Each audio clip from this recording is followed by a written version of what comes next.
लोगों ने लिख दिया था v upon L into tau, v upon L into tau, ठीक है। ये आपका हो गया था N E square A tau into V upon L, ठीक है, इंटू एम ना। और यहां से हम लोगों ने v को i के टर्म में लिख लिया था, तो v को i के टर्म में लिखा था हम लोगों ने, तो i v is equal to क्या हो गया था हमारा, v इज इक्वल टू हो गया था m upon N E square A tau, ठीक है, इंटू एल ऊपर, ठीक है, यही तो था। तो ये हो गया v is equal to into I, ये हो गया था हमारा v is equal to m upon N E square A tau. A को यहां से निकाल दो बाहर, ये निकाल लिया था हम लोगों ने, मैं एक्चुअली दिखाना चाह रहा हूं आपको, यहां से निकाल लिया था हम लोगों ने l upon A into I, ठीक है। और इसको हम लोगों ने क्या लिखा था बच्चे, इसको हम लोगों ने क्या लिखा था, मैंने कहा था आपसे कि इसको अगर आप ध्यान से देखो तो क्या ये v is equal to I R है कि नहीं, ओम्स लॉ है कि नहीं है, v is equal to I R, ठीक है, v is equal to I R है ना, ओम्स लॉ, ओम्स लॉ, ठीक है। तो v is equal to I R, ये हो गया आपका r into I, r into I, ठीक है। अब यहां से बात करते हैं हम लोग कि जितनी हम करंट देते हैं या जितना हम वोल्टेज बढ़ाते हैं उतना करंट बढ़ता है, क्यों, क्योंकि रेजिस्टेंस क्या रहता है, कांस्टेंट, यही तो ओम्स लॉ है। बोलो कि जितना हम वोल्टेज देते हैं किसी सर्किट में उतना ही करंट क्या होता है, इंक्रीज होता है, क्योंकि उसका रेजिस्टेंस क्या रहता है, कांस्टेंट रहता है। तो ये रिलेशन है सिर्फ कांस्टेंट रेजिस्टेंस के लिए, आगे ये रिलेशन वैलिड नहीं रहता है।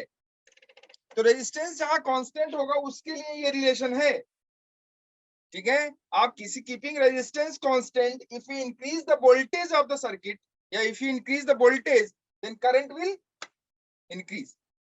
इसके अक्रॉस, किसी रेजिस्टेंस के अक्रॉस जो वोल्टेज है, जो पोटेंशियल डिफरेंस है, अगर आप पोटेंशियल डिफरेंस को इंक्रीज करते हो तो क्या इंक्रीज होगा, करंट बढ़ेगा, उस रेजिस्टेंस में क्या बढ़ेगा, करंट बढ़ेगा, ठीक है। तो यहाँ रेजिस्टेंस कांस्टेंट की वेरिएबल कांस्टेंट, तो लिखो रेजिस्टेंस कांस्टेंट है, रेजिस्टेंस क्या है बच्चे, कांस्टेंट है। तो कांस्टेंट रेजिस्टेंस है और आर की वैल्यू देखो क्या है, अगर आप ध्यान से देखो तो आर की वैल्यू आपको दिखाई देगी, आर की वैल्यू है आपका m upon N E square tau, R है आपका m upon N E square tau into L upon A, है ना, अपॉन, ठीक। इसका यूनिट क्या होता है, ओम, क्या होता है, ओम। इसको कैसे लिखते हैं, डिनोट कैसे करते हैं, ऐसे, इसको डिनोट ऐसे करते करते कि नहीं बताओ, ठीक है। अच्छा अब देखो यहाँ किसी कंडक्टर का लेंथ अगर कांस्टेंट रख दो, क्रॉस सेक्शन अगर एरिया कांस्टेंट रख दो, तो उस कंडक्टर का रेजिस्टेंस, और ये चीज, ये चीज, इसको हम लोग कहते हैं, इसको हम लोगों ने, हमने कल बताया था आपको, इसको हम लोग कहते हैं R is equal to rho into L upon A. This is what, this is rho, the value of rho is, अगर आप देखो rho is the what, rho is resistivity, और वैल्यू रो की देखो आप, तो आपको दिखेगा कि ये रो की जो वैल्यू है वो है एन ई स्क्वायर टाउ। अगर लेंथ और एरिया कांस्टेंट रखें, क्या लेंथ, क्या कांस्टेंट रखें, लेंथ और एरिया, और उस कंडक्टर की, उस कंडक्टर का जो मटेरियल है, मटेरियल अगर कांस्टेंट रखे तो उसका रेजिस्टेंस क्या होगा, कांस्टेंट, रेजिस्टेंस क्या होगा, कांस्टेंट होगा। लेकिन रेजिस्टेंस, अगर कंडक्टर का मटेरियल कांस्टेंट है, कंडक्टर का मटेरियल अगर कांस्टेंट है, ठीक, तो रेजिस्टेंस जो है ना वो वेरी करता है। लेंथ और एरिया अगर कांस्टेंट रख दिए तो रेजिस्टेंस वेरी करता है, कब, जब उसका रो वेरी कर जाएगा। रो कैसे वेरी करता है, रो वेरी करता है टेम्परेचर पे, कैसे वेरी करता है, टेम्परेचर। क्यों, क्योंकि रो किस पे डिपेंडेंट है बच्चे, अगर आप ध्यान से देखो तो रो डिपेंडेंट है, ये m हो गया मास ऑफ इलेक्ट्रॉन, जो कि कांस्टेंट होता है किसी भी केस में, चाहे टेम्परेचर बढ़ा लो चाहे घटा लो, मास पे कोई इफेक्ट पड़ने वाला नहीं है। ई क्या है? Charge of electron. M N क्या है? Number of free electrons, number of free electron. और टाउ क्या है? टाउ टाउ है आपका रिलैक्सेशन टाइम, रिलैक्सेशन टाइम। इस पूरे टर्म को, ये जो पूरा टर्म है इसे हम कहते हैं रेजिस्टेंस, जो कि हो गया। रेजिस्टेंस किस पे डिपेंड कर रहा है? रेजिस्टिविटी पे। रेजिस्टिविटी क्या है? किसी मटेरियल की प्रॉपर्टी है। मटेरियल की प्रॉपर्टी चेंज होती है कब? जब आप क्या चेंज करते हो? टेम्परेचर। क्या चेंज करते हो? टेम्परेचर। क्या टेम्परेचर चेंज करने से किसी मटेरियल की प्रॉपर्टी चेंज हो जाती है क्या? यस। पक्का? अरे हो जाती है भाई, सही है। टेम्परेचर चेंज करने से मटेरियल की प्रॉपर्टी क्या हो जाती है? चेंज हो जाती है। बिल्कुल सही कह रहे हो आप, बिल्कुल सही कह रहे हो। तो मटेरियल की प्रॉपर्टी चेंज हो जाती है, इसका मतलब क्या चेंज हो जाएगा उसका? रो। क्या चेंज हो जाएगा उसका? रो। ठीक है। तो जो रेजिस्टेंस है ना, ये इसको कहते हैं, इसे लिख लो आप। This is what? This is resistance. This is resistance. Resistance को हम लोग लिखते हैं ये R is equal to M upon NE square tau into L upon A। This is resistance. ठीक। रेजिस्टेंस किस पे डिपेंड करेगा? लिखो, रेजिस्टेंस डिपेंड्स ऑन मटेरियल। ठीक। दूसरा किस पे और डिपेंड करता है? लेंथ पे। किस पे और डिपेंड करता है? लेंथ पे। लेंथ बढ़ा तो रेजिस्टेंस बड़ा ज्यादा, लेंथ कम तो रेजिस्टेंस कम। ठीक है। तो लिखो, resistance depends on length of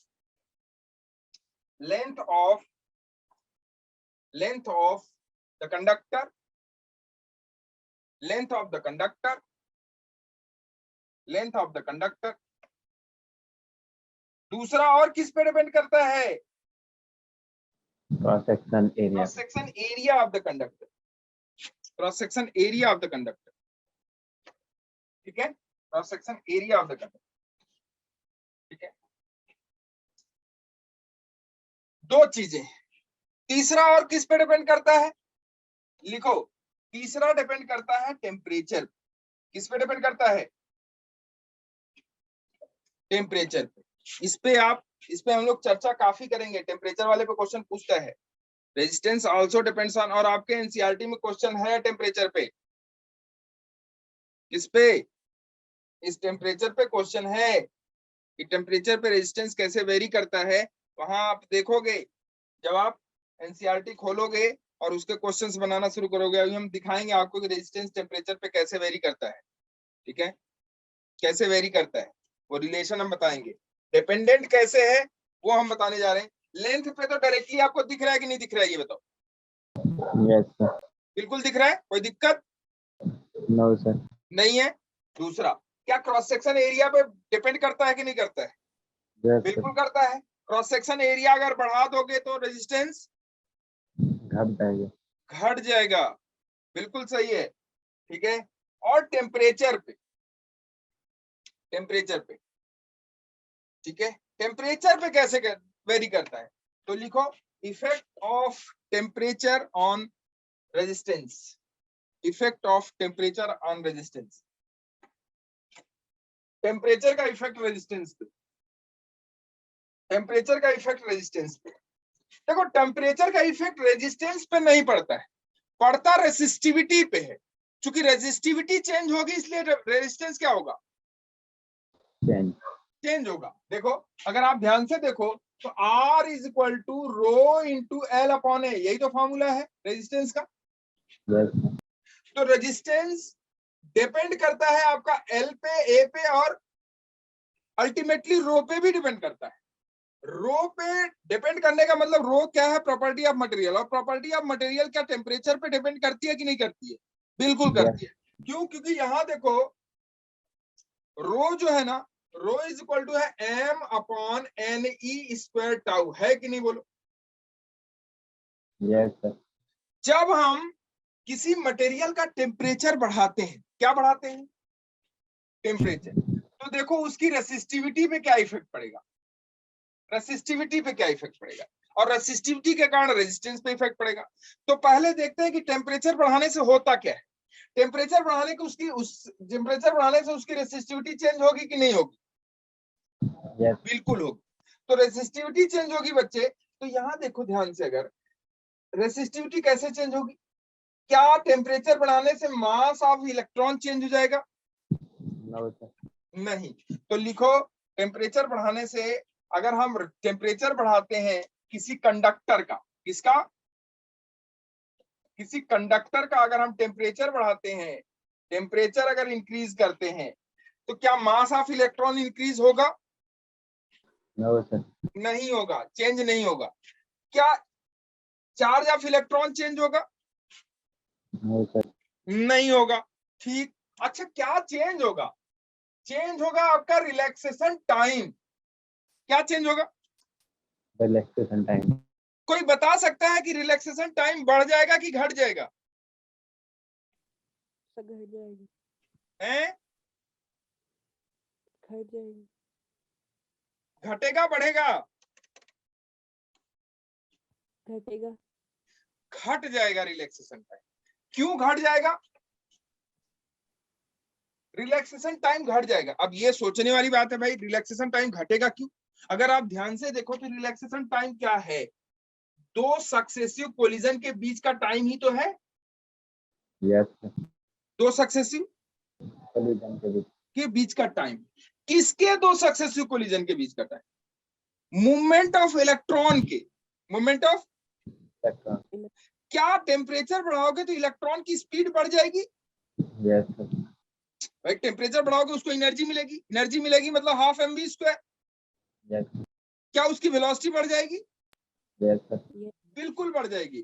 तो उसकी वेलोसिटी बढ़ जाएगी, तो भैया ये देखो, जब उसकी वेलोसिटी बढ़ जाएगी तो बताओ ये जो टाइम दो सक्सेसिव कोलिजन के बीच का है वो घट जाएगा कि बढ़ जाएगा, घट जाएगी, घट जाएगा। तो रिलैक्सेशन टाइम घट जाता है, रिलैक्सेशन टाइम घट जाता। घट जाता है। अच्छा रिलैक्सेशन टाइम घट जाता है, ओके, रिलैक्सेशन टाइम घट जाएगा। What will be the effect on N, N पे क्या इफेक्ट पड़ेगा, कंडक्टर में एन पे कोई इफेक्ट नहीं पड़ेगा, क्योंकि नंबर ऑफ फ्री इलेक्ट्रॉन्स जो है वो है, कंडक्टर में एन पे कोई इफेक्ट नहीं पड़ता है, there is no effect on N, लिख लेना, एन पे कोई इफेक्ट नहीं पड़ता है, किसके केस में, कंडक्टर के केस में। लिखो कंडक्टर के केस में नंबर ऑफ फ्री इलेक्ट्रॉन्स पे कोई इफेक्ट नहीं पड़ता है, जितना नंबर ऑफ फ्री इलेक्ट्रॉन्स पहले था उतना अभी भी है, ठीक है, क्लियर है। Yes sir. अल्टीमेटली क्या रेसिस्टिविटी, क्या रिलैक्सेशन टाइम घटने से जो रेसिस्टिविटी है वो बढ़ गई कि घट गई, बढ़ गई। बढ़ गई। तो रेसिस्टिविटी हो गई इंक्रीज, और रेसिस्टिविटी इंक्रीज करने से क्या बच्चे, रेजिस्टेंस इंक्रीज हो गया, यस यस सर। तो रेजिस्टेंस इंक्रीज हो जाता है। तो लिखो रेजिस्टेंस इंक्रीज हो जाता है। बात समझ में आई कि नहीं बताओ, यस। लिखो इस बात को, ये पूछा जाता है,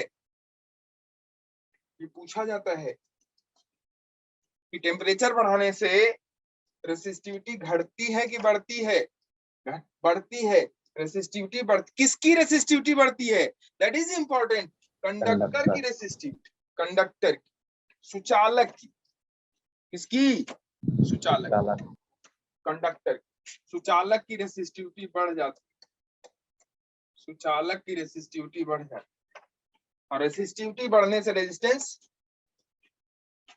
इंक्रीज हो जाता है। दूसरा केस में आ जाते हैं सेमी कंडक्टर। इसके केस में दो कंडक्टर है ना, एक तो कंडक्टर है और दूसरा सेमी कंडक्टर, तीसरा इंसुलेटर है। इंसुलेटर का तो रेजिस्टेंस क्या रहता है समझ लो, इनफाइनाइट, क्या रहता है, इनफाइनाइट इनफाइनाइट। उसका वोल्टेज बढ़ाते रहो, करंट बढ़ता, नहीं करंट हमेशा क्या रहता है उसका, जीरो। उसमें करंट फ्लो नहीं है नहीं होता, तो उसका रेजिस्टेंस क्या हो गया, इनफाइनाइट इनफाइनाइट। तो रेजिस्टेंस इनफाइनाइट हो जाएगा, वोल्टेज आप बढ़ाते रहो, तो V voltage upon resistance that is current. तो रेजिस्टेंस आपका इनफाइनाइट हो जाएगा, तो करंट क्या हो जाएगी, जीरो जीरो। तो करंट जीरो रहता है इंसुलेटर के केस में। लेकिन सेमीकंडक्टर का केस आ जाओ, सेमीकंडक्टर मतलब अर्धचालक, अर्धचालक। ये चालक तो है लेकिन आधा है, ये चालक तो है लेकिन आधा है, अर्धचालक है। सेमीकंडक्टर आपके एक टॉपिक, एक चैप्टर है पूरा का पूरा, सेमीकंडक्टर पूरा का पूरा एक चैप्टर है आपकी बुक का, ठीक है। तो इस सेमीकंडक्टर को आप वहां पढ़ोगे, यहाँ थोड़ा सा देख लो क्या इफेक्ट आता है।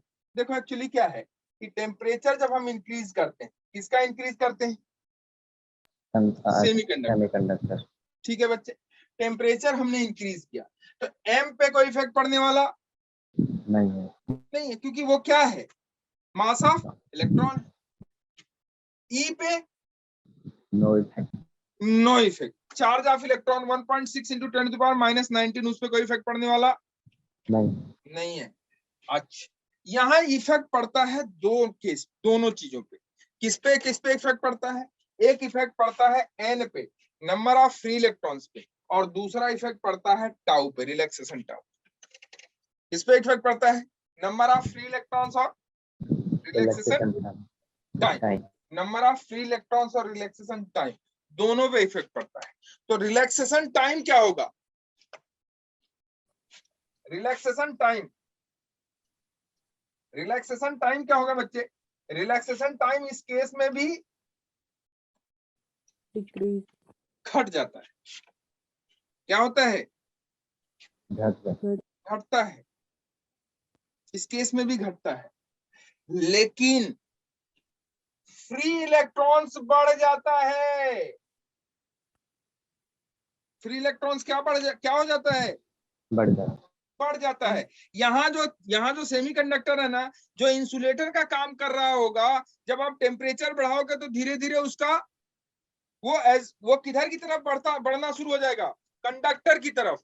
तो इसीलिए इसको सेमी कहते हैं कि कुछ समय के लिए कंडक्टर रहता है, कुछ समय के लिए इंसुलेटर रहता है। इसीलिए इसका नाम क्या है, सेमी। टेम्परेचर जब हम बढ़ाते हैं तो चूंकि रेसिस्टिविटी वहां पे भी है आपकी, रेसिस्टिविटी में जो रो की वैल्यू है, जो एन और टाउ है, एन और टाउ का खेला वहां है, एन और टाउ का खेला वहां है। एन क्या है, नंबर ऑफ फ्री इलेक्ट्रॉन्स। जब हम टेम्परेचर बढ़ाते हैं ना, तो इंसुलेटर के जो फ्री इलेक्ट्रॉन्स नहीं है, टेम्परेचर बढ़ाने पे वो फ्री इलेक्ट्रॉन्स बढ़ जाते हैं, बढ़ जाते हैं। एन की वैल्यू बढ़ जाती है और टाउ की वैल्यू तो घटेगी। जब मूव करेंगे तो टाउ की वैल्यू घटेगी। तो टाउ डिक्रीज करता है, एन इंक्रीज करता है। तो एन इंक्रीज करेगा, टाउ डिक्रीज करेगा, लेकिन यहाँ डोमिनेट कौन कर जाता है, एन डोमिनेट कर जाता है। कौन डोमिनेट करता है, एन किसके ऊपर, टाउ के ऊपर, इस रिलैक्सेशन टाइम के ऊपर। ये जो एन है ना, एन क्या कर जाता है, डोमिनेट कर जाता है, एन डोमिनेट कर जाता है। तो एन के डोमिनेट करने से क्या होता है, एन के डोमिनेट करने से क्या होगा कि ये नीचे वाला टर्म बढ़ जाएगा, और नीचे वाला टर्म बढ़ जाएगा तो रो की वैल्यू कम हो जाएगी कि बढ़ेगी, कम कम हो जाएगी। तो लिखो रो डिक्रीज कर जाता है, क्या कर जाता है, रो डिक्रीज कर जाता है। रो डिक्रीज करने से आर की वैल्यू घट जाएगी, आर की वैल्यू घट जाएगी, रेजिस्टेंस घटेगा, तो कंडक्टिविटी बढ़ जाएगी या कंडक्टेंस बढ़ जाएगा। Conductance is the reverse process of resistance, या resistance is the reverse process of conductance, या resistance is the reverse of conductance, resistivity is the reverse of conductivity. नहीं आई बात सुनी, क्लियर है? कंडक्टिविटी, रेसिस्टिविटी अगर घटेगी तो कंडक्टिविटी बढ़ेगी। बढ़ेगी। सिमिलरली कंडक्टेंस अगर रेजिस्टेंस अगर घटेगा तो कंडक्टेंस बढ़ेगा। बढ़ जाएगा। क्लियर है? ये लिख ले, सेमीकंडक्टर के केस में ये हो, ठीक है? क्लियर है? Semiconductor Yes. केस में ये होता है, ठीक है? तो रेजिस्टेंस किस किस बात पे डिपेंड करता है? रेजिस्टेंस किस पे डिपेंड करता है? Length of conductor, cross section area of conductor and resistivity. और रेसिस्टिविटी किस पे डिपेंड करती है? टेम्परेचर पे। किस पे डिपेंड करती है? टेम्परेचर। टेम्परेचर। तो रेसिस्टिविटी टेम्परेचर पे डिपेंड करती है, अल्टीमेटली रेजिस्टेंस टेम्परेचर पे डिपेंड करता है, ठीक है? अच्छा, रेजिस्टेंस एक और चीज पे डिपेंड करता है, इस बात को भी लिख लेना। यहाँ तो तीन चीजें आपको दिख रही है ना, किस पे डिपेंड कर रहा है? एल पे, ए पे और रो पे। रो किस पे डिपेंड कर रहा है? टेम्परेचर पे। रो टेम्परेचर पे डिपेंड कर रहा है, इसका मतलब रेजिस्टेंस भी टेम्परेचर पे डिपेंड करता है। रेजिस्टेंस एक बात पे और डिपेंड करता है, लिखो, उस बात को कहते हैं direction of current. Direction of current flow इस पे भी डिपेंड करता है। रेजिस्टेंस इस पे भी डिपेंड करता है, direction of flow of current पे। Direction of flow of current. Current पे भी रेजिस्टेंस डिपेंड करता है। अब आप कहोगे सर इस पे कैसे डिपेंड करता है? ये तो उसमें लिखा ही नहीं कहीं। कहाँ पे? R is equal to rho into L upon A में कहीं लिखा है क्या? नहीं लिखा है, लेकिन फिर भी ये किस पे डिपेंड कर रहा है? Direction of flow of current. Current पे। अब ये कैसे डिपेंड करता है आओ देखते हैं। देखो, जैसे मैं इसको अब दिखा रहा हूं आपको, जैसे मान लो ये कंडक्टर हो गया, इसकी लेंथ हो गई a और इसकी विड्थ हो गई b, ठीक है? कंडक्टर होगा तो आपका एक क्या होगा? ये एक 3D होगा ना? कंडक्टर है तो 3D होगा कि नहीं होगा यार? होगा ना? तो ये हमने दे दिया लेंथ और ये दे दिया विड्थ या हाइट आप कह सकते हो, और इसको हमने दे दिया क्या? ये हो गया मान लो c। क्या हो गया? c। जो इसकी विड्थ है या इसकी जो विड्थ है या थिकनेस है वो क्या है? c है। जो इसका हाइट है वो b है, और जो इसका लेंथ है वो a है, ठीक है? क्लियर है बच्चे? Yes. इस मटेरियल का शुरू हो रहा है प्रॉब्लम अब धीरे धीरे। इस मटेरियल की रेसिस्टिविटी मान लो कितनी है? Rho is the resistivity of the material. बहुत ध्यान से समझना है, rho is the resistivity of the material. अब देखो क्या है कि हमने मान लो ये सरफेस 1 है और ये सरफेस 2 है, बड़ा ध्यान से देखना। मान लो हमने सरफेस 1 से करंट दिया, किससे दिया? सरफेस 1 से एक करंट दिया, किससे दिया? सरफेस 1 से। और वो किससे निकलेगी बाहर? सरफेस 2 से निकलेगी, सरफेस 2 से निकलेगी।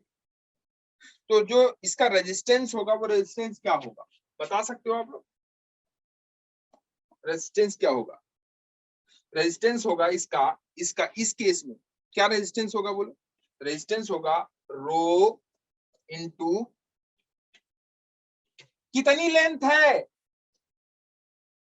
जिसमें करंट फ्लो हो रही है, कहां से चली? 1 से। कहां निकली? 2 पे। कितनी लेंथ के लिए दौड़ी है करंट?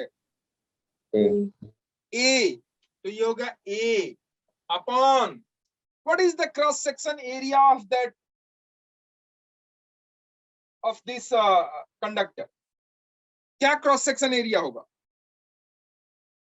जिस क्रॉस सेक्शन या जिस सरफेस से वो करंट घुसी है उसी सरफेस के परपेंडिकुलर, उसी सरफेस, वो जो सरफेस है जिस सरफेस से करंट घुसी है वही सरफेस उसके लिए क्या होगा? क्रॉस सेक्शन एरिया होगा कि नहीं होगा? ये बताओ। Yes. नहीं आई बात समझ? आई। क्लियर है? Yes sir. तो अभी क्रॉस सेक्शन एरिया क्या हो गया बताओ? बी बी इंटू होगा कि नहीं होगा?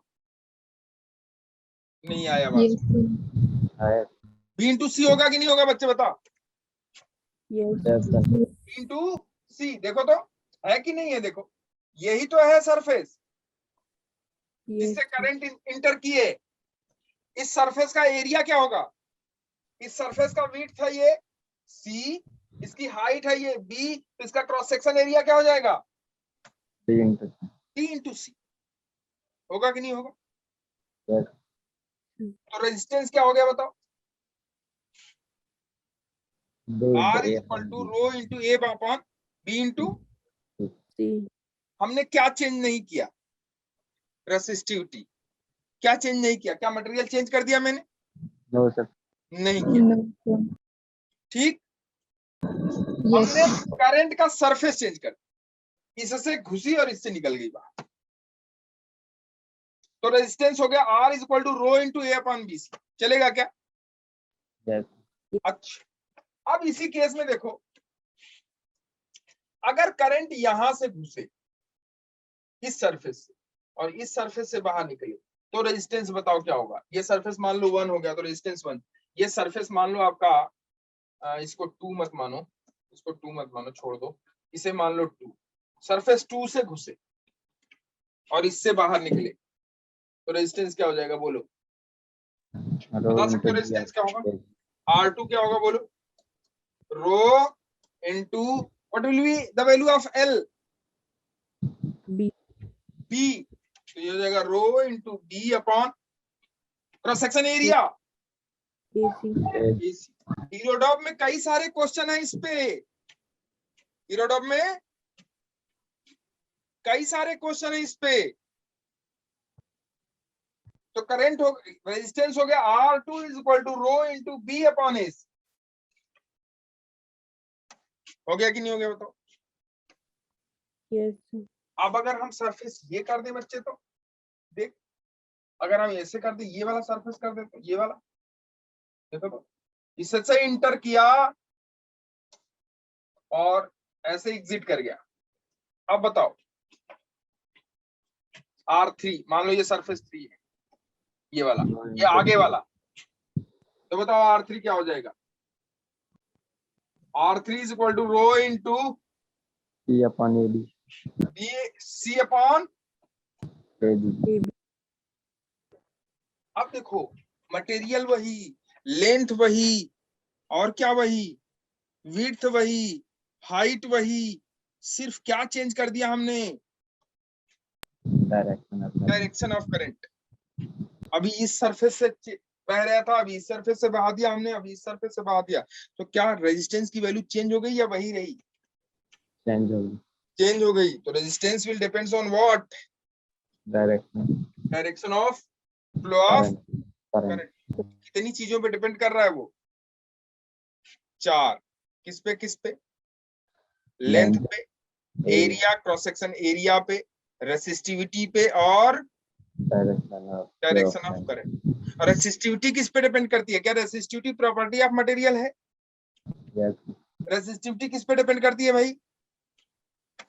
रेसिस्टिविटी डिपेंड करती है टेम्परेचर पे।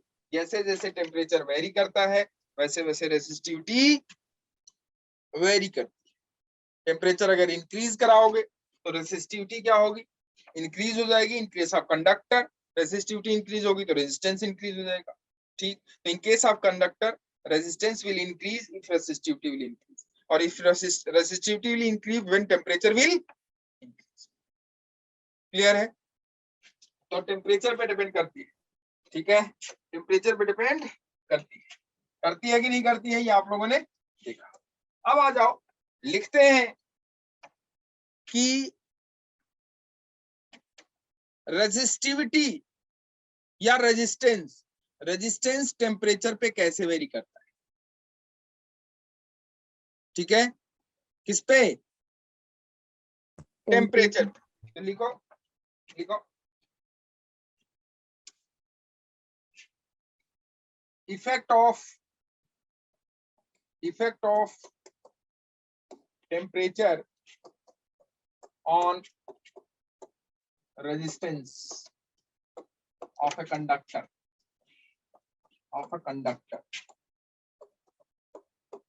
ठीक है, इंपॉर्टेंट रिलेशन है ये, या रिलेशन लिख सकते हो कि relation between temperature and resistance of a conductor. ठीक है, मान लेते हैं, माना लेट किसी कंडक्टर का इनिशियल रेजिस्टेंस मान लो कितना है, माना किसी कंडक्टर का इनिशियल रेजिस्टेंस है Ri या R0 मान लो, इनिशियल रेजिस्टेंस कितना है उसका, Ri मान लेते हैं। Ri is what, initial resistance of a conductor, initial resistance of a conductor. ठीक है, initial resistance of a conductor. मान लेते हैं कि उस कंडक्टर का जो इनिशियल टेम्परेचर है, इनिशियल टेम्परेचर वो इनिशियल टेम्परेचर है, मान लो कि Ti। ठीक है, कितना टेम्परेचर है उसका, Ti। तो जो रेजिस्टेंस का वेरिएशन है किसी टाइम T पे या किसी टेम्परेचर T पे, जो रेजिस्टेंस का वेरिएशन है, रेजिस्टेंस का वेरिएशन डिपेंड करता है, मान लेते हैं कि रेजिस्टेंस में कोई टेम्परेचर dt हमने इंक्रीज किया, इनिशियल टेम्परेचर था Ti, उस Ti टेम्परेचर पे जो रेजिस्टेंस था उस रजिस्टर का, वो रजिस्टर का रेजिस्टेंस था Ri। ठीक है, अगर हमने dt टेम्परेचर इंक्रीज किया, कितना टेम्परेचर इंक्रीज किया, dt, तो अगर मान लो dt टेम्परेचर हमने इंक्रीज किया तो उसका रेजिस्टेंस कितना बढ़ गया, dr। नहीं आई बात समझ, क्लियर है। किसी टेम्परेचर मान लो 10 डिग्री से टेम्परेचर है, 10 डिग्री टेम्परेचर पे मान लो कि एक कंडक्टर है जिसका रेजिस्टेंस है मान लो 2 ओम, हमने 10 डिग्री से उसका टेम्परेचर 11 डिग्री कर दिया, तो कितना बढ़ाया हमने उसका टेम्परेचर,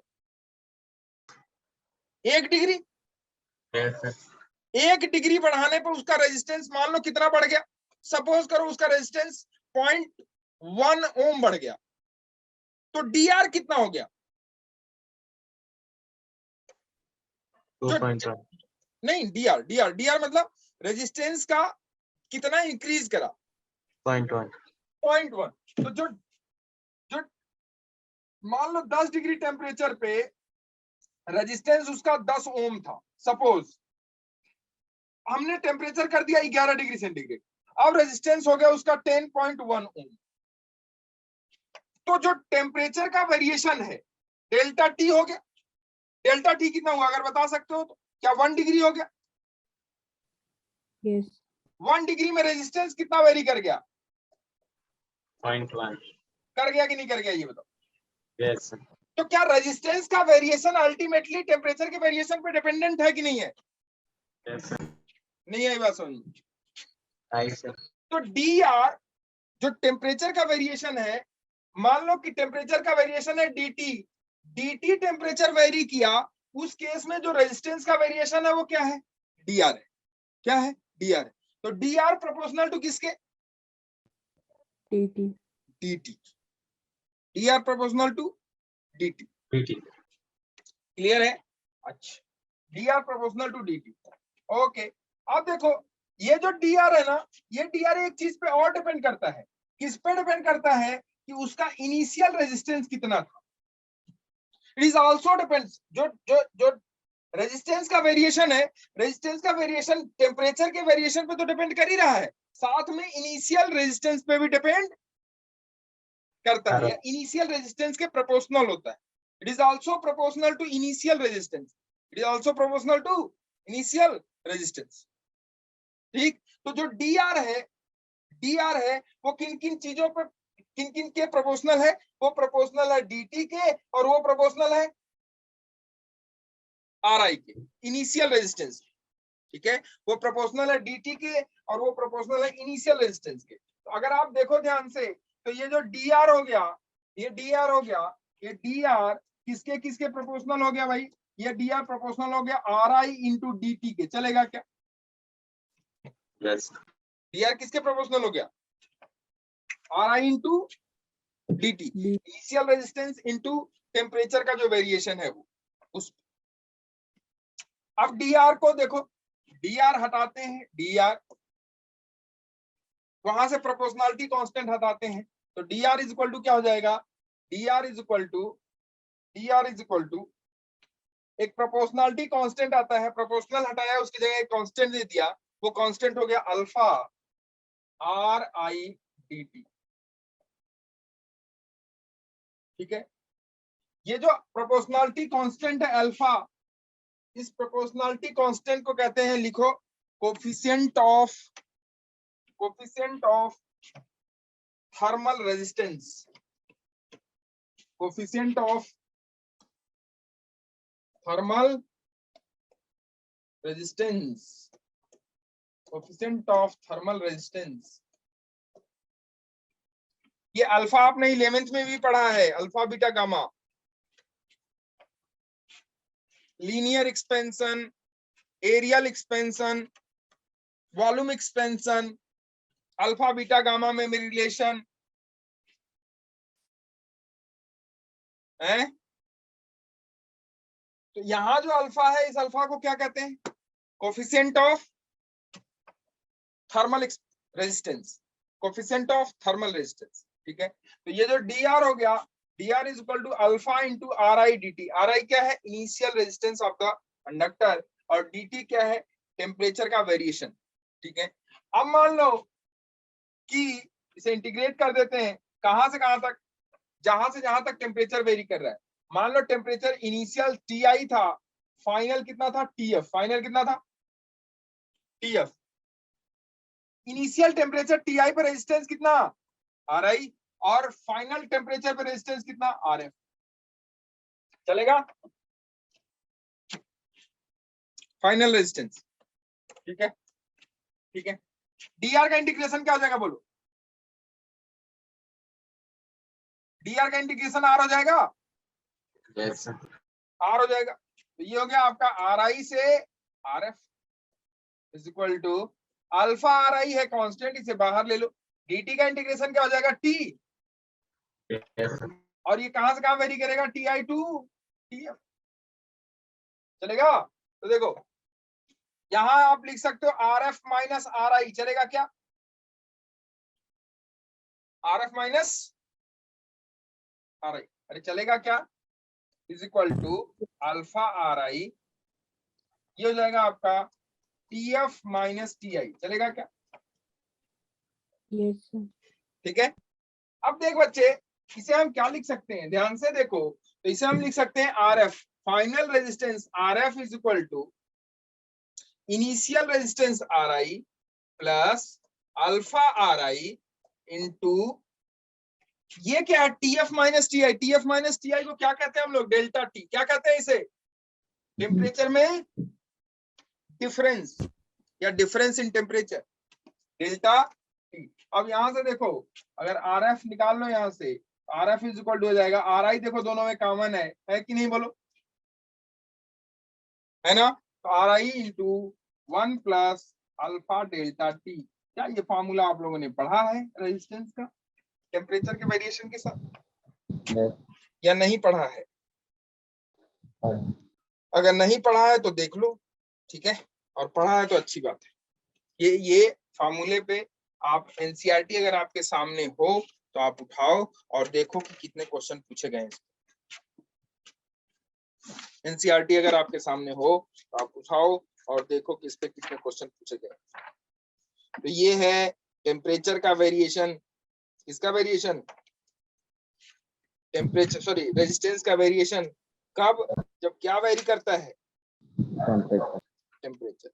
जब टेम्परेचर वेरी करता है तो रेजिस्टेंस कैसे वेरी करता है, ये relation R T is equal to या R is equal to R I into 1 plus alpha delta T, 1 plus alpha delta, ठीक है, क्लियर है।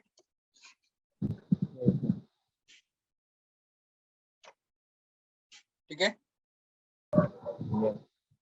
Okay, 1 plus alpha delta.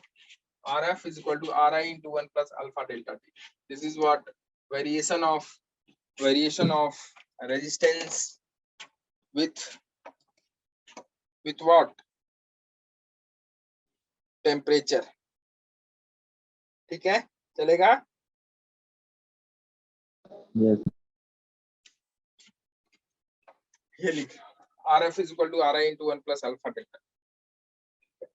Alpha क्या है वहां पे मैंने लिखवा दिया आपको, कोफिशिएंट ऑफ थर्मल रेजिस्टेंस। अच्छा, इस अल्फा का यूनिट कभी कभी पूछ लेता है। क्या पूछ लेता है? Unit. तो यूनिट अल्फा का निकाल सकते हो क्या आप? What is the unit of alpha? लिखो, अल्फा की क्या यूनिट होगी? यूनिट ऑफ अल्फा, अल्फा की यूनिट बताओ, जल्दी से बताओ।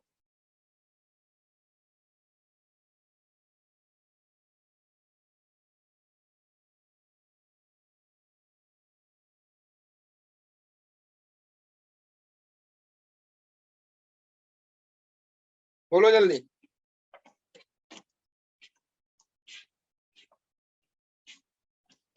What is the unit of alpha?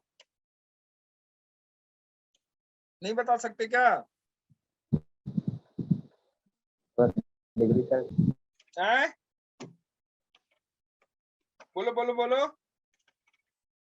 Per Muskan, degree. Priyanshu, Shalini, Bhavna, Divyanshu, Nishant. Sir पर डिग्री सेल्सियस। पर डिग्री सेल्सियस या पर डिग्री केल्विन। एक्चुअली टेम्परेचर को किसमें लेते हैं हम लोग? Temperature must be taken in kelvin. Kelvin में लो तब भी, डिग्री सेंटीग्रेड में लो तब भी। केल्विन में लो तब भी, डिग्री सेंटीग्रेड में लो तब भी, क्योंकि वो TF माइनस TI है। एक टेम्परेचर से दूसरा टेम्परेचर घटेगा तो अगर सेम वैल्यू इधर भी है और सेम वैल्यू उधर भी है तो वो तो घट जाएंगे। नहीं आई बात समझ में? तो अल्फा की जो यूनिट होती है लिख लो बच्चे, यूनिट ऑफ अल्फा इज पर केल्विन, पर केल्विन, पर डिग्री केल्विन। ठीक है, पर डिग्री केल्विन। अब इसमें एक क्वेश्चन है, देखो फटाक से देखो, जल्दी से लिखो। The resistance of an iron wire, the resistance of an iron wire, resistance of an iron wire and a copper wire, and a copper wire, and a copper wire at 20 degrees Celsius, at 20 degrees Celsius, at 20 degrees Celsius is 3.9 ohm and 4.1 ohm.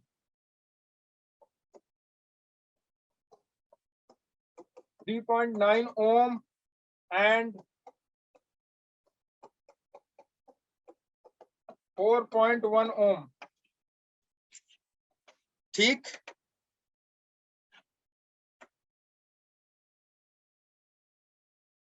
at what temperature, at what temperature will the resistance be equal? At what temperature will the resistance be equal? Will the resistance be equal?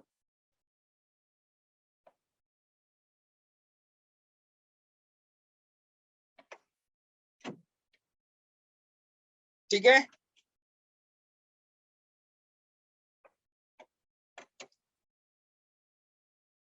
will the resistance be equal?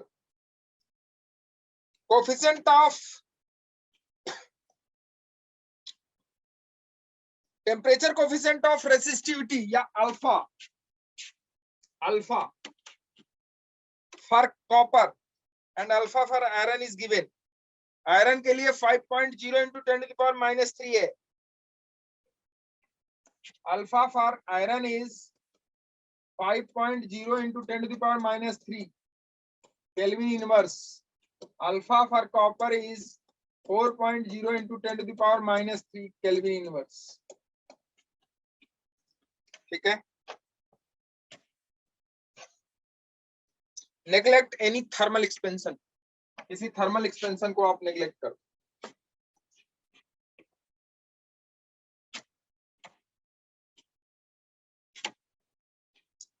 Twenty degree Celsius पे iron का और copper का resistance दिया हुआ है.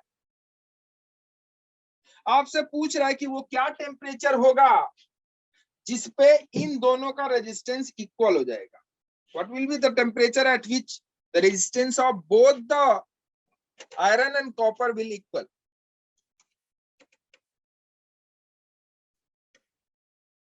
Both iron and copper will equal.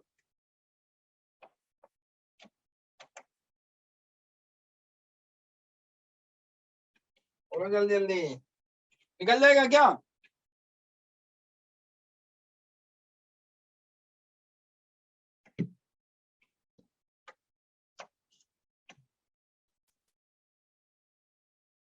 क्या दो equation बनेंगे? Yes sir. दोनों को क्या कर लो? इक्वल कर लो. इक्वल कर लो. इक्वल नहीं, एक्चुअली दोनों को डिवाइड करना पड़ेगा मुझे लगता है.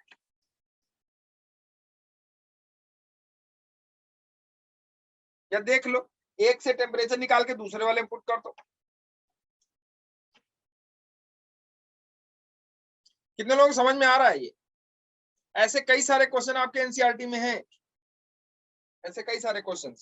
मैंने एक छोटा सा एग्जांपल आपको दिया है ताकि ये मैं समझा सकूं आपको. देखो इधर मैं दिखा रहा हूं आपको. मान लो कि वो टेम्परेचर T है. मान लो कि वो टेम्परेचर कितना है? T, जिसपे दोनों का रेजिस्टेंस इक्वल हो जाएगा. तो उस टेम्परेचर पे आयरन का रेजिस्टेंस क्या हो जाएगा?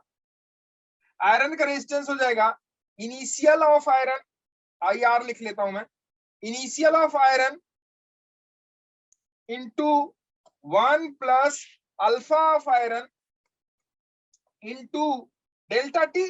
Delta T is what? Temperature difference. Temperature difference कितने का है? T minus 293. नहीं आया. Yes, sir. आया सर. अच्छा, यहाँ T माइनस 293 करोगे या T माइनस 20? 290. केल्विन में लेंगे सर. 293. देखो मेरी बात सुनो. तो टेम्परेचर आपका डायरेक्टली केल्विन में आ जाएगा. Yes. क्यों? क्योंकि देखो मेरी बात सुनो, कभी भी आप डायमेंशनली किसी चीज को हमेशा करेक्ट लिखना चाहिए. प्रिंसिपल ऑफ होमोजेनिटी कहती है कि ऐसा है, किसी भी इक्वेशन में जितने टर्म होते हैं सारे टर्म का जो डायमेंशन होता है वो क्या होता है? सेम होता है. अगर डायमेंशन सेम नहीं है तो वो टर्म जो है वो अलग अलग होंगे, और टर्म अलग अलग हो गए तो इसका मतलब, सॉरी, टर्म का डायमेंशन अलग अलग हो गया, और टर्म का डायमेंशन अलग अलग होने का मतलब है कि सारी चीजें जोड़ी या घटाई नहीं जा सकती. जैसे एक मास हो गया, दूसरा लेंथ हो गया. क्या मास को लेंथ में कभी आप ऐड कर सकते हो? No sir. नहीं कर सकते. क्या मास में से लेंथ आप माइनस कर सकते हो? No sir. नहीं कर सकते. क्या न्यूटन में से न्यूटन माइनस कर सकते हो? Yes sir. Yes, sir. बात समझ में आई? तो ये मैं आपको बता दूं, ये आप प्रिंसिपल ऑफ होमोजेनिटी अगर आपने पढ़ा हो कि y इज इक्वल टू, अगर x प्लस अल्फा टी है, अल्फा टी है, तो इसमें जो y का डायमेंशन होगा वही, X का और वही अल्फा टी. अल्फा टी का होगा. अल्फा टी दोनों का मिला के वही डायमेंशन होगा. इसमें किसी एक का डायमेंशन अलग नहीं. नहीं. इसमें कितने टर्म है? 3 टर्म है. कौन कौन सा? y, x और alpha T. Alpha T. Term हमेशा जोड़े या घटाए जाते हैं. जोड़ने या घटाने वाला टर्म होता है. मल्टीप्लाई या डिवाइड में टर्म नहीं नहीं, वो सिंगल टर्म माना जाता है। चाहे जितनी क्वांटिटी हो, अगर वो मल्टीप्लाई या डिवाइड में हो तो सबको क्या मानते हैं? एक सिंगल टर्म। टर्म अलग अलग तब होता है जब हम ऐड करते हैं या सब्ट्रैक्ट सब्ट्रैक्ट करते हैं।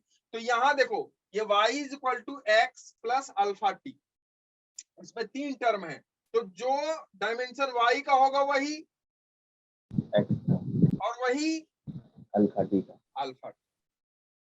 ठीक है, तभी हम जोड़ या घटा सकते हैं। अगर इस y का डायमेंशन मीटर है तो इस x का भी डायमेंशन क्या होगा, मीटर, और इस अल्फा टी का भी डायमेंशन क्या होगा, मीटर, मीटर होगा। तभी हम, सॉरी डायमेंशन कह रहा हूं मैं, मतलब यूनिट जो होगी उसकी, यूनिट या अगर हम डायमेंशन अगर हम उसका लिखें तो डायमेंशन भी वही होगा। ठीक है, यहां मैं यूनिट की बात कर रहा था, तो इसकी यूनिट तीनों की यूनिट क्या होगी, सेम सेम। ठीक, अब आ जाओ पीछे वाले, हम लोग यहाँ बात कर रहे थे। तो देखो, ये आयरन के लिए हो गया, इसका मतलब है T माइनस 293। तो यहाँ T का जो डायमेंशन हो गया या यूनिट हो गई वो क्या हो गई, केल्विन। क्यों? क्योंकि इसकी यूनिट क्या है, केल्विन केल्विन है। केल्विन, तो केल्विन में से केल्विन घटेगा, केल्विन में से डिग्री सेंटीग्रेड नहीं घटेगा नहीं घटेगा, तो केल्विन में से केल्विन घटेगा। क्यों? क्योंकि ये केल्विन में है, ये किसमें है, केल्विन केल्विन, ये केल्विन। ठीक है, पर केल्विन है ना, यस पर केल्विन। सर, इसलिए क्योंकि यहाँ आपको ये सिखाना मुझे जरूरी था कि आप इसे डिग्री सेंटीग्रेड में मत ले लेना। यहाँ जब दोनों वैल्यू हो ना तब आप घटा सकते हो, लेकिन जब एक अननोन हो दूसरा नोन हो ना तब आप नहीं कर सकते।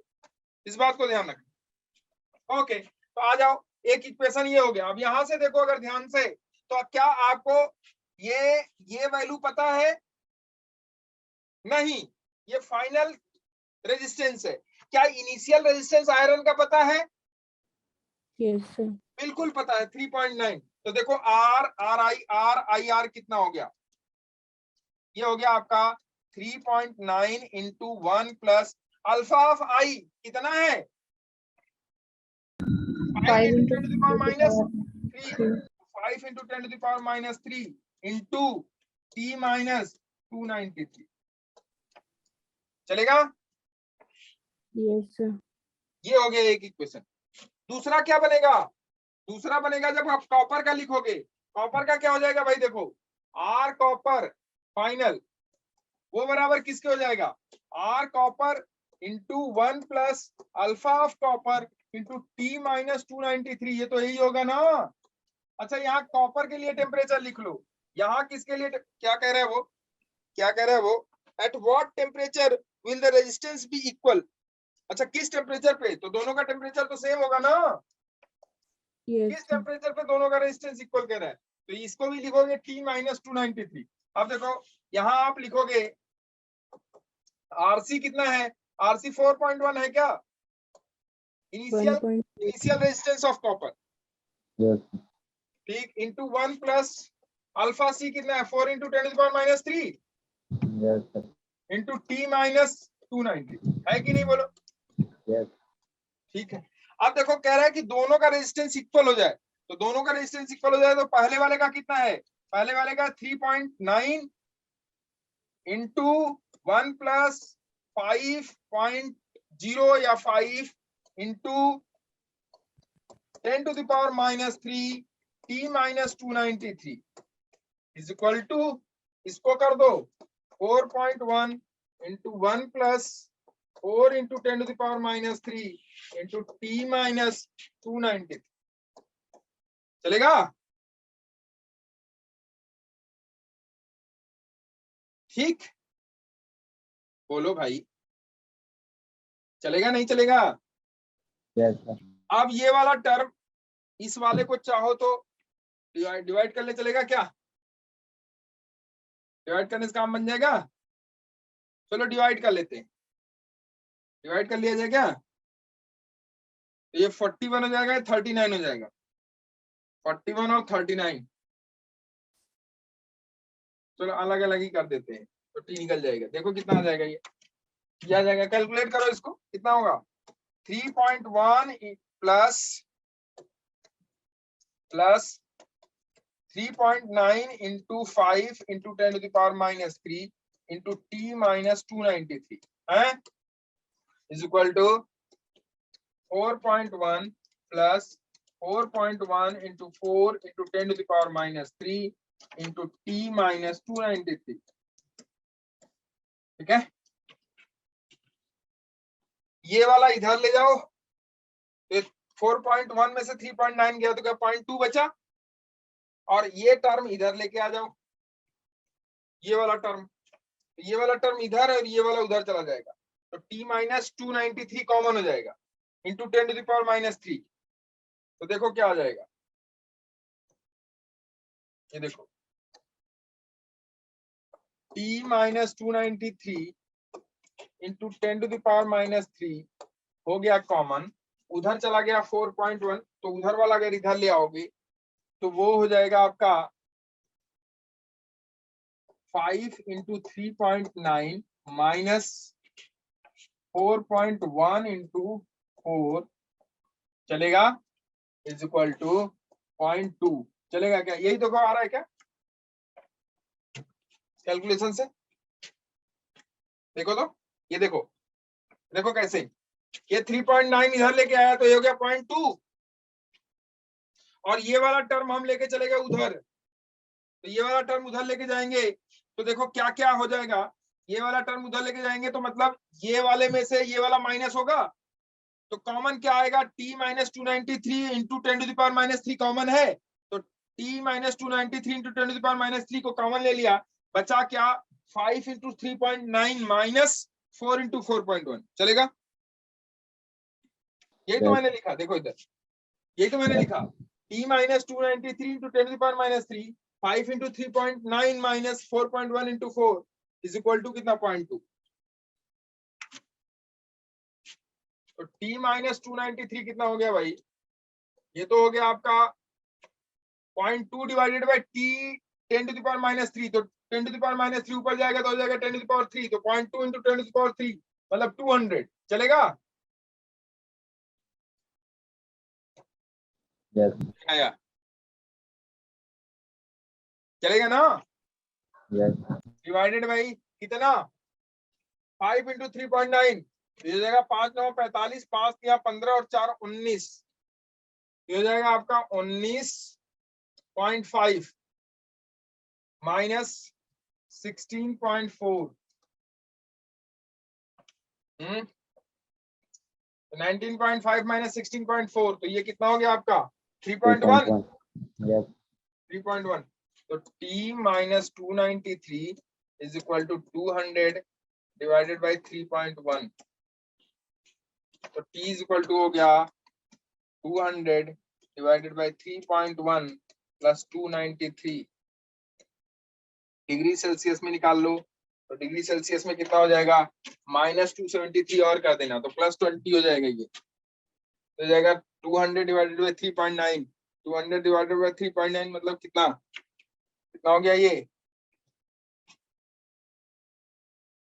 3 6 18 60 प्लस 20 अप्रॉक्स 80 के अराउंड 80 एंड अबव ना 84.5 84.5 आ रहा है, Yes, sir. कैलकुलेट करो, ये क्वेश्चन है आपका question number 14 question number 14 84.5 degree Celsius इसे कैलकुलेट करना, ये तो केल्विन में आएगा ना,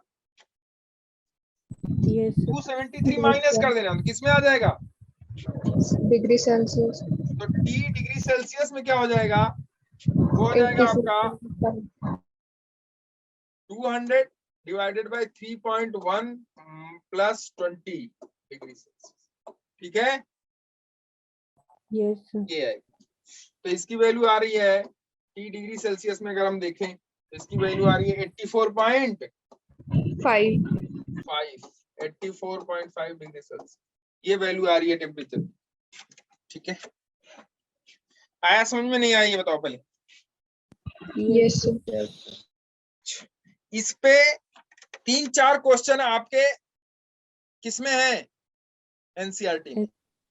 तो मेरी रिक्वेस्ट है आपसे कि वो एनसीईआरटी के 4 क्वेश्चन शुरू के ही है वो, मतलब मुझे लगता है कि 5वां 6ठा 7वां 8वां ऐसे करके है वो, चौथे से ही शुरू है शायद, जो है 3.4 से लेके ऐसे शुरू है कुछ, या 100, ठीक है। तो इसको आप, मेरी रिक्वेस्ट है आप आज से, मतलब आज आपसे, कि ये 4 क्वेश्चन आप एनसीईआरटी के जरूर बना लेना, इसी फार्मूले पे है चारों, तो कम से कम इस फार्मूले की प्रैक्टिस हो जाएगी आप, ठीक है। Yes. कर लोगे? Yes. Yes, अच्छा sir. Yes, sir. ठीक, अच्छा अगर इसको कर लोगे तो देखो, अब एक टाइप का और प्रॉब्लम बनवाता है हम आपसे, लिखो a wire of length 1 meter, a wire of length 1 meter and radius 1 mm and radius 0.1 mm and radius 0.1 mm has a resistance of 100 ohm, has a resistance of 100 ohm, has a resistance of 100 ohm. Find the resistivity of the material. Find the resistivity of the material. Find the resistivity of the material.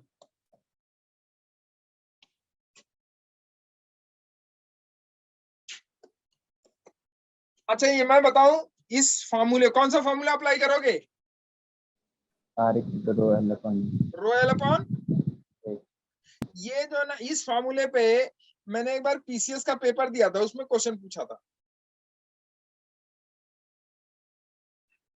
ठीक है। Yes. R is equal to rho L upon A, कर लोगे? जल्दी से बता दो, calculation में करा रहा हूं आपसे और कुछ नहीं।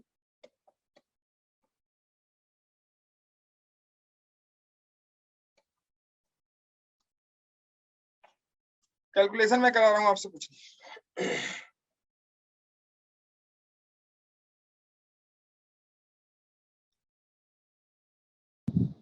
3.14 into 10 power minus.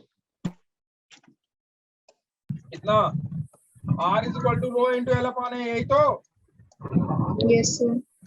रेजिस्टेंस आपको पता है 100, रो आपको निकालना है, एल आपको दिया हुआ है 1 divided by area is what, area is what, area is the cross section area of that wire, तो क्रॉस सेक्शन एरिया क्या हो जाएगा, pi R square. Yes. Pi R square, R की वैल्यू है 0.1 इंटू 10 टू द पावर -3 का whole square, चलेगा क्या? Yes. अरे यही तो होगा। Yes. Yes, sir. तो रो कितना आया देख लो, 100 into 2.1. Pi into 0.1 into 10 to the power -3 का होल स्क्वायर, ये हो गया रो, ठीक है, Yes, sir. ये हो गया रो। अच्छा यूनिट क्या होगी रो की, what will be the unit of rho? Ohm per meter. Yes, ohm per metre. तो मीटर होगी। रो की यूनिट क्या होगी बच्चे? Rho is equal to R into A upon L होगा ना। Yes, sir. तो रो आर की यूनिट है ओम, ए का हो गया Ohm per मीटर meter. Square, Ohm per meter. Ohm, और ओम हो गया मीटर, ए हो गया metre square upon metre, metre metre को खा गया, तो इसकी यूनिट क्या हो Ohm गई? meter. Ohm meter. ओम मीटर। ओम मीटर यूनिट होती है भाई, क्या यूनिट होती है? Ohm meter. ओम मीटर, ओम मीटर भी करो। एक क्वेश्चन छोटा सा और बनाओ, करंट वेरी कर रहा है, क्या वेरी कर रहा है? Current. कैसे वेरी कर रहा है देखो, कह रहा है current I is varying with the given relation I is equal to I not plus alpha T, I not plus alpha T, जहां आई नॉट की वैल्यू दिया हुआ है, आई नॉट की वैल्यू है 4 एम्पियर, कितनी? 4 एम्पियर, और अल्फा आपका दिया हुआ है। अच्छा अल्फा की क्या यूनिट होगी बता सकते हो क्या? अगर टी टाइम है तो, टी टाइम है तो अल्फा की क्या यूनिट होगी? अगर टी टाइम है तो अल्फा की क्या यूनिट होगी बता सकते हो क्या? ये जो रिलेशन है ये करंट का है, I equal to I not plus alpha T, जहाँ आई नॉट 4 एम्पियर है, एम्पियर पर सेकंड, अल्फा की क्या यूनिट होगी? Ampere upon time. Ampere ampere upon second time. Good, तो ये हो जाएगा एम्पियर पर सेकेंड या ampere second inverse. 4 ampere second inverse है अल्फा, ठीक है। तो पूछ रहा है आपसे, लिखो question, find the charge crossed through a section, find the charge crossed through a section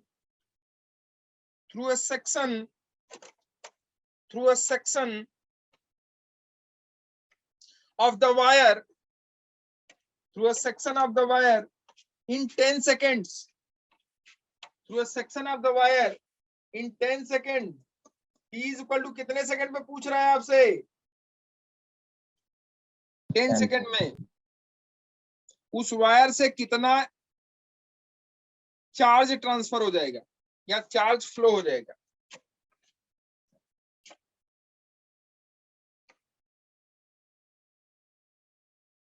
अब यहाँ करंट वेरिएबल है कि कांस्टेंट है? वेरिएबल, किस पे डिपेंडेंट है? टाइम पे।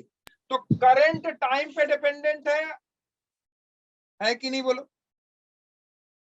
यस, तो करंट टाइम पे डिपेंडेंट है, तो चार्ज अगर आपको निकालना है तो डिपेंडेंसी वाला equation I is equal to क्या है भाई? dq बाई, dt, नहीं आया समझ में? आया सर। अगर डिपेंडेंसी हो गई, डिपेंड हो गया एक दूसरे पे, इसका मतलब अब यहाँ डिफरेंशिएशन या इंटीग्रेशन की बात आएगी। तो I is equal to D Q upon dt, तो डी क्यू क्या पूछ रहा है आपसे? Charge cross through that conductor या दैट वायर, तो डी क्यू कितना हो जाएगा बच्चे? आई डी टी होगा कि नहीं होगा, बोलो? यस, इसे क्या कर दें हम लोग? इंटीग्रेट। इंटीग्रेट। नहीं आई बात समझ में? क्लियर है? यस, तो डी क्यू कितना हो जाएगा? डी क्यू का integration is equal to integration of I, कितना है आपका? I not plus alpha T D T होगा कि नहीं?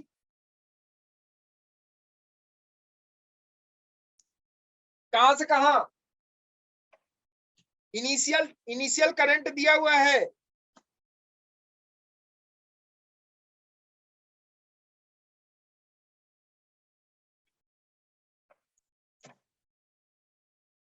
कहां से कहां इंटीग्रेट कर दोगे इसे? 0 से 10 सेकेंड।